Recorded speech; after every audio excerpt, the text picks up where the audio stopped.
Hello, today I'm going to be showing you guys how to create an account in Salesforce.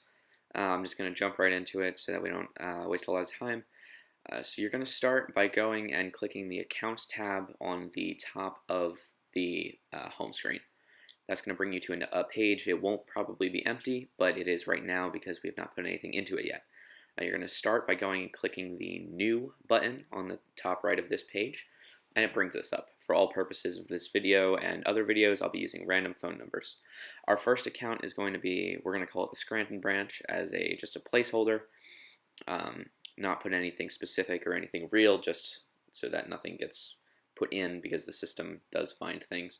And so we're going to put in a phone number, we're going to put in a fax number, you can put in a website, and you can see on the left there that you can put in a parent account, which means if this account is linked underneath another account that has already been created, you can click on that and search up that account and link them so they'll be listed together.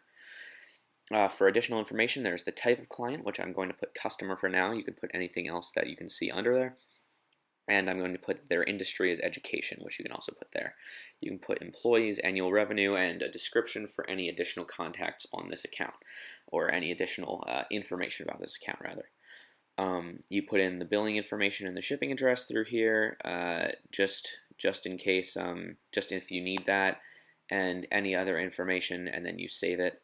The account is saved.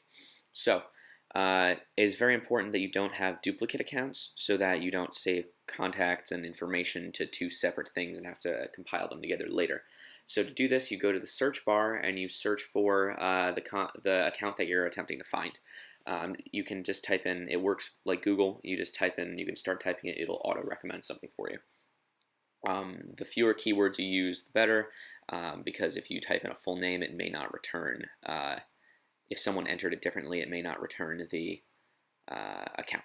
So now it comes up with all the information, and that is going to be all for how you create an account. Thanks for watching.